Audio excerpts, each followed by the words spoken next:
அமித்ஷா விஜய் சந்திப்புக்கும் தொகுதி மறுவரை விஷயத்துல திரு விஜயுடைய நிலைப்பாட்டுக்கும் ஏன் முடிச்சு போறாங்க எதிர்கட்சிகள்? இல்லை, அதில் ஒரு முரண்பாடுகள் இருக்கிறதுனால தான் முடிச்சு போடுறாங்க. அதனால் அமித்ஷா ஏற்கனவே சொன்ன விஷயம் என்னென்னா எந்த விதத்துலேயும் ரெப்ரசன்டேஷன் குறையாது, அந்த பர்சன்டேஜ்லாம் குறையாது, வி வில் மெயின்டைன் இட், 50% கூட கூட்டி கொடுப்போம் அப்படின்ற மாதிரிலாம் அவர் சொன்னார். இன்க்ரீஸ் பண்ணுவோம் 50%லாம் சொன்னார். அதனால் தென் மாநிலங்களோ அல்லது தமிழ்நாடோ அதை பற்றி கவலைப்பட வேண்டியதில்லை அப்படின்ற மாதிரி அவர் சொன்னார். அதனால் ஆனால் இவங்களுடைய ஸ்டாண்ட் வேறு மாதிரி இருந்தது. யார் ஒரு எம்பிஸ் மீட்டிங்கை போட்டார், அதுக்கப்புறம் தீர்மானங்கள்லாம் போட்டார். அப்போ என்ன சொன்னாங்கன்னா, ஃப்ரீஸ் பண்ணுங்கள், 543 ஃப்ரீஸ் பண்ணுங்கள் அப்படின்னு சொன்னார். ஃப்ரீஸ் பண்ணுங்கன்னா அதுக்கு மேலே அது ஃப்ரீஸ் பண்ணுங்கன்னா இந்த பர்சன்டேஜ் அப்படியே வச்சுக்கணும், நம்பர்ஸ் அப்படியே வச்சுக்கணுன்றது கரெக்டு.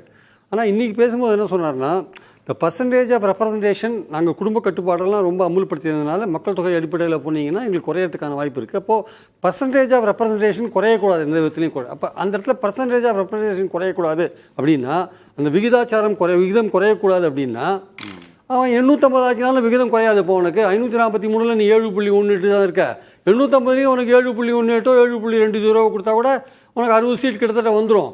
அப்போ விகிதாச்சாரம் குறையாது, அப்போ பர்சன்டேஜ் ஆஃப் ரெப்ரசன்டேஷன் குறையாது, ஏற்றத்துக்கான வாய்ப்பு இருக்குது. அப்போ அதில் தான் அந்த வித்தியாசம் தெரியுது. ஆக்சுவலாக இப்போ நோ டீலிமிட்டேஷன்லேருந்து ஃபேர் டீலிமிட்டேஷனுக்கு திமுக சொல்கிற அந்த இடத்துக்கு. ஏன்னா உதயநிதி போன வாட்டி பேசும்போது இந்த இதில் தீர்மானத்தின் போது பேசும்போது கடைசியில் ஒரு பேரா சொன்னார், ஏதாவது ஒரு மாற்றம் கொண்டு வந்தீர்கள் என்றால் இப்போ இருக்கிற 7.18 அந்த விகிதத்தை மாற்றக்கூடாது அப்படின்னார். அப்போ ஏற்றினாலும் அந்த 7.18 அல்லது 7.20 இருக்கணும் அப்படின்னு. ஒரு 60 சீட்டு, இது 39 ரெண்டாக போட்டாலும் 58 தான், 58 59 அது 60 58லேருந்து 60 இன்னும் அந்த லெவலில் தான் ஃபேர் டீலிமிட்டேஷன் விஷயம் வருது ஆக்சுவலாக.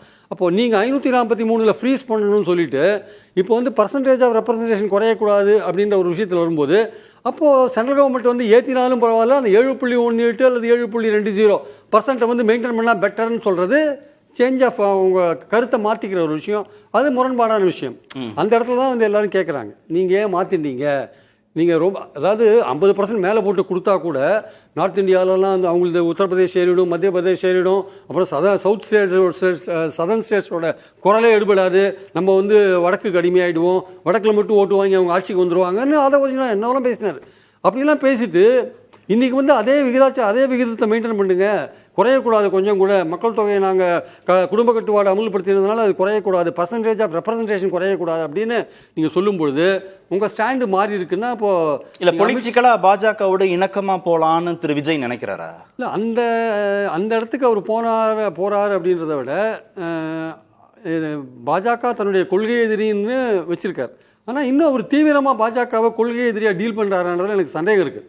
முக்கியமாக பார்த்தீங்கன்னா இன்னைக்கு மீட்டிங்லேயே நமக்கு இந்த பிஎம்சி அந்த ஸ்கூல்ஸ் ஓப்பன் பண்ணாதனால நமக்கு 2000 கோடிக்கு மேலே பணம் வர வேண்டியிருக்கு. அதை பற்றி ஒரு வார்த்தை கூட ஒரு பேசின மாதிரி எனக்கு தெரியல. சமீபத்தில் நிறைவேற்றப்பட்ட கனிம வள சட்டம் இருக்குல்ல, அதில் ஸ்டேட்ஸோட ரைட்ஸை பிடுங்குற மாதிரி இருக்கு, அதை பற்றி ஒன்றும் பேசின மாதிரி தெரியல. ஸோ அப்படி இருக்கும்போது அதெல்லாம் பேசாத இன்னொன்று இருக்குது. காவேரி விஷயத்தில் என்ன சொல்கிறாரு, மேலாண்மை அந்த ஆணையம் இருக்குல்ல, அந்த ஆணையம் சொல்கிறத கேட்டு அது மாதிரி தான் பங்கீடு நடக்கணுன்ற மாதிரி ஒரு விஷயத்தை இன்றைக்கி பேசுகிறார். இந்த மாதிரி ஒரு ஒப்பீனியனை வச்சுருக்கிற நீங்கள் எதுக்காக பேச்சுவார்த்தைன்ற ஒரு விஷயத்தை நீங்கள் முதல்ல கையில் எடுத்தீங்க? அதுலேயும் ஒரு கான்ட்ரடிக்ஷன். அதாவது சுப்ரீம் கோர்ட் தீர்ப்புகள் ப்ளஸ் ஆணையம் அதன்படி தான் பங்கீடுகள் நடக்கணும்னு இன்றைக்கி பேசியிருக்கீங்க. ஆனால் அன்றைக்கி நான் பேச்சுவார்த்தைக்கு போகலான்றது அவமானப்பட்டாலும் பரவாயில்ல அப்படின்னா எந்த இடத்துல நீங்கள் கருத்துக்களை மாற்றி பேசுகிறீங்க? அதிகாரிகள் உங்களுக்கு தவறாக கொடுக்குறாங்களா, இல்லை நீங்கள் தவறான தகவல் கொடுக்குறாங்களா, இல்லை உங்களுக்கு தவறாக சொல்கிறாங்களா அப்படின்னு வேறொரு கனெக்ஷனில் கேட்டபோது எல்லாம் தெரியும் முதலமைச்சருக்குன்னு சபாநாயகர் சொன்னார். எல்லாம் தெரியும் இந்த முதலமைச்சர் ஏன் இந்த முரண்பாடு உள்ள பேச்சுக்களை மாற்றி பேசுகிறாருன்ற ஒரு கேள்வி வருது ஆக்சுவலாக. மற்றபடி ஒரு முல்லை பெரியார் அணைக்கட்டு ஹைட்டு உயர்த்தணும் அந்த விஷயங்கள்லாம் நம்ம தமிழ்நாடு கவர்மெண்ட்டுடைய கோரிக்கைகள் அது கரெக்டு. அதில் எந்த விதமான சந்தேகமும் கிடையாது. நீட் விஷயத்தில் 12th ஸ்டாண்டர்ட் பாஸ் பண்ணால் அந்த கோட்டா தமிழ்நாட்டுக்குள்ள கோட்டாவில் அந்த பசங்களை அட்மிட் பண்ணணும், அந்த ரிக்வஸ்ட் வைக்கிறதுலாம் கரெக்டு.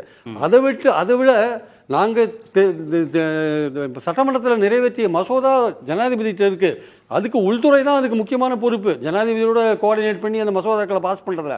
அதை நீங்கள் பாஸ் பண்ணுங்கன்னு சொன்னாலே கூட போகிறோம். அந்த விஷயம் திமுக ஆட்சியில் நடந்ததில்லை. திமுக அதிமுக எல்லாம் சர்வ கட்சியும் சேர்ந்து தான் தீர்மானம் போட்டாங்க. அதை சொல்லாமல் 12th ஸ்டாண்டர்ட் பாஸ் பண்ண கொடுங்க, இல்லை விளக்க கொடுங்கன்னு ஒரு பொத்தாம்பொதுவான ஒரு விஷயத்தை வச்சுட்டு போகிறார். ஒரு ஆதாரபூர்வமான ஒரு ஒரு நீதிபதி ராஜன் கமிட்டியை போட்டு அதுக்கப்புறம் ஒரு ஒரு தீர்மானம் போட்டு அனுப்பிச்சாங்க. அந்த தீர்மானத்தை அவங்க வந்து பிரசிடென்ட் ஆஃபீஸில் குப்பையில் போட்டு வச்சுருக்காங்க.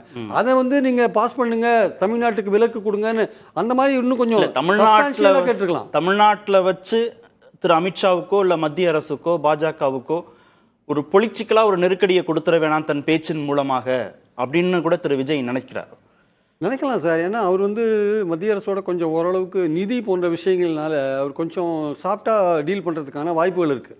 ஏன்னா அவர் ரொம்ப வந்து ஒரு எதிர்ப்பு நிலையை எடுத்தாரு வச்சுக்கோங்களேன், அது அவங்க வேற மாதிரி அதை டீல் பண்ணுவாங்க, இவங்களை டீல் பண்ணுவாங்க. 5 வருஷமாக திமுக கவர்மெண்ட் என்ன மாதிரி மத்திய அரசோட சண்டை போட்டுருந்தோ அந்த மாதிரி நிலைமைக்கு போகிறதுக்கான வாய்ப்பு இருக்குது. இவர் வந்து இன்னும் கொஞ்சம் கேர்ஃபுல்லாக இருக்க வேண்டிய அவசியம் ஏன் இருக்குன்னா, இவர் காங்கிரஸோட அதிகாரத்தை பங்கு போட்டுருக்கார். இவர் காங்கிரஸோட அதிகாரத்தை பங்கு போட்டுருக்கிறதுனால ஏற்கனவே அவங்க வந்து ஒரு மாதிரி இவரை வந்து ஒரு தன்னுடைய கண் பார்வையில் தான் வச்சுருக்காங்க. ஸோ இவருடைய மூவ்மெண்ட்டை வந்து அவங்க வாட்ச் பண்ணுவாங்க ரொம்ப. அதனால இந்தியா கூட்டணியிலையும் சேர மாட்டேன்றாரு. போன மாமல்லபுரத்தில் இதே மாமல்லபுரத்தில் கூட்டணி அந்த கூட்டின போது தாவேகா கூட்டணி கட்சிகள் இவரை வந்து இந்தியா கூட்டணிக்கு தலைமை தாங்க சொன்னாங்க தமிழ்நாட்டில். இவர் முடியாதுன்ட்டார். ஏன்னா இந்தியா கூட்டணிக்கு தலைமை தாங்கினா பாஜக கோச்சிக்குன்ட்டு அவர் முடியாதுன்ட்டார். அதனால அந்த கூட்டத்தில் வந்து கூட்டணி பற்றின முடிவே எடுக்காத குழு புகைப்படத்தில் கூட பார்த்தோம். அந்த குழு புகைப்படத்தில் கூட அந்த குழு புகைப்படம் வரல. காங்கிரஸ் வந்து அவரை பிரஸ் பண்ணுறாங்க, இந்தியா கூட்டணிக்கு தலைமை தாங்க திமுக போயிட்டுன்னு சொல்கிறாங்க. அவர் ஒத்துக்க மாட்டேன்றதான் என்னுடைய கருத்து ஆக்சுவலாக. ஏன்னா பாஜக கோச்சுக்குன்ற மாதிரியான ஒரு விஷயம். அமித்ஷாவை பார்த்ததுனால அவரோட நிலைப்பாடு மாறித்தான்னா நிர்வாக ரீதியாக நாங்கள் ஒத்துழைப்போம், தமிழ்நாட்டை பாதிக்கக்கூடிய விஷயங்களில் குரல் கொடுப்போம்னா இப்போ நான் சொன்ன 2-3 விஷயத்தில் அவர் ஏன் குரல் கொடுக்கல? ஓகே, கடந்த திமுக அரசுடைய அணுகுமுறை பாஜக எதிர்ப்பு அணுகுமுறையோட ஒப்பிட்டு தான் திரு கண்ணன் சொல்றார். மிதமா போறதுனால ஒரு பொலிட்டிக்கல் கெயின் கிடைக்கும், இல்லை அட்மினிஸ்ட்ரேட்டிவ் கெயின் கிடைக்கும், அது மாநிலத்துக்கு நல்லது பயக்கும்னா ஏன் இணக்கமா போகக்கூடாதா? இல்லை, அந்த ஒரு நெருக்கடி வந்து விஜய்க்கு இருக்கு. ஏன்னா அவர் கொடுத்த வாக்குறுதிகள் அப்படி 2500 ரூபா பெண்களுக்கு கொடுக்கறதோ, இல்லை மாநிலம் முழுக்க பெண்களுக்கு பஸ் பயணம் கொடுக்கறதோ, அப்புறம் வந்து 6 கேஸ் சிலிண்டர் கொடுக்கறதோ, இந்த மாதிரி விஷயங்கள்லாம் 1 சவரன் நகை கொடுக்கறதோ, இல்லை ரிங்கு போடுறதோ, 4000 ரூபா வேலையில் பட்டதாரி கொடுக்கறதோ, கவர்மெண்ட் ஸ்கூலில் படிக்கிற பசங்களுக்கு 15000 ரூபா பேரண்ட்ஸுக்கு கொடுக்கறதோ, இதெல்லாம் பார்த்தீங்கன்னா வந்து கமிட்மெண்ட் ஜாஸ்தியாக இருக்குது. இப்போ இருக்கிற இதில் வந்து நெருக்கடியில் வந்து பண்ண முடியாது. ஸோ ஏதோ ஒரு வகையில் வந்து அதுதான் வந்து இன்றைக்கி பேசும்போதே வந்து ஒரு சுயாட்சி வேணுன்றார். அந்த நிதி விஷயங்களில் வந்து தென் மாநிலங்களுக்கு ஒரு சுயாட்சி வேணும். அது கரெக்டு, அவர் கேட்குற அந்த பாயிண்ட் கரெக்ட். ஆனால் இவர் வந்து சஃபர் பண்ணுறாங்க, இது இந்த ஃபினான்ஷியல் ப்ராப்ளத்தில் சஃபர் பண்ணுறாங்க. ஒயிட் பேப்பரையும் கொடுத்துருக்காங்க, அதெல்லாம் நம்ம பார்க்குறோம். ஆனால் அவங்க சொன்னதுக்கும் அவங்க செய்யறதுக்கும் சம்மந்தம் இல்லை. கார்லாம் கொடுத்துட்டுருக்காங்கன்றது வேறு விஷயம். அது தேவையில்லைன்றது இன்னொரு சப்ஜெக்ட் அது ஆக்சுவலாக. ஆனால் இங்கே முக்கியமான விஷயம் என்னென்னா வந்து அப்போது இந்த எம்பிஸ் மீட்டிங் போட்டதும் அந்த தீர்மானம் போட்டதும் பொலிட்டிக்கலாக நீங்கள் திமுகவை ஐசோலேட் பண்ணுறதுக்காக பண்ணதுன்றது இப்போ எக்ஸ்போஸ் ஆகிடுச்சு ஆக்சுவலாக. இப்போ நீங்கள் அது வெளிப்பட்டு போச்சு ஆக்சுவலாக. ஈகோடான பாலிடிக்ஸ் அதை வந்து திமுக 2 செக்லையும் வெளில வந்துட்டாங்க. கரெக்டாக 2துலேயும் அவங்க வெளில நீங்கள் போட்ட இது நெட்டில் அவங்க மாற்றலை ஆக்சுவலாக, வெளியில் வந்துட்டாங்க. நீங்கள் அரசியல் பண்ணீங்க, இப்போ அரசியலை விட்டுட்டு நிதர்சனமான நிலைக்கு நீங்கள் வந்திருக்கீங்க. இன்னொரு விஷயம் இருக்குது சார், இந்த சதர்ன் ஜோனல் கவுன்சில் கான்ஸ்டியூட் பண்ணதே மொழிவாரி மாநிலங்கள் பிரிக்கும்பொழுது தான் பண்ணாங்க. மொழிவாரி மாநிலங்கள் பிரிக்கும்போது ஒரு முக்கியமான விஷயம் என்னென்னா, அப்போ வந்து சில மொழி சிறுபான்மையோர் வந்து ஒவ்வொரு மாநிலத்திலும் நிறைய பேர் இருந்தாங்க. பிரிக்கும்பொழுது தமிழ் பேசுகிறவங்க கர்நாடகாவில் நிறைய பேர் இருப்பாங்க.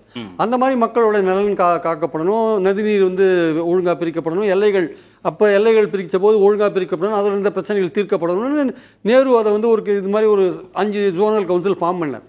அதில் வந்து முக்கியமானது மொழி சிறுபான்மையோரோட உரிமைகள் காக்கப்படணும். போன 3 நாள் முன்னாடி என்ன நடந்தது, கர்நாடகாவில் தமிழர்கள் 3 பேரை வந்து சுட்டு கொண்டுட்டாங்க வனத்துறை. அது என்ன கிரிமினல் குற்றங்கள் அதுன்றது அடுத்த கட்டம். பட் அது பெரிய விஷயமா தமிழ்நாட்டில் வந்தது. அதை பற்றி இன்றைக்கி ஏதாவது ஒரு வார்த்தை அவர் பேசியிருக்கணும். தமிழர்கள் வந்து கர்நாடகாவில் பாதுகாப்பாக இருக்கணும் அப்படின்ற ஒரு விஷயத்த அவர் கண்டிப்பாக பேசியிருக்க வேண்டிய அவசியம் இருக்குது. ஏன்னா இந்த ஜோனல் கவுன்சில் ஃபார்ம் பண்ணதே வந்து மொழி சிறுபான்மையோரோட பாதுகாக்கிறதுன்ற ஒரு அம்சமும் அதில் இருக்குது. அப்போ தமிழ்நாட்டு 3 பேர் வந்து அங்கே கர்நாடகா வனத்துறையால் சுட்டுக் கொல்லப்பட்டிருக்காங்கன்னா அதை நீங்கள் ஒரு குரல் கொடுக்கணும், இல்லை ஏதோ ஒரு வகையில் அதை இண்டிகேட் பண்ணணும். தமிழர்கள் வந்து கர்நாடகாவில் பாதுகாப்பாக இருக்கணும்னு ஒரு வார்த்தையாவது நீங்கள் சொல்லியிருக்கணும்ல, அதையும் அவர் மிஸ் பண்ணிட்டார்.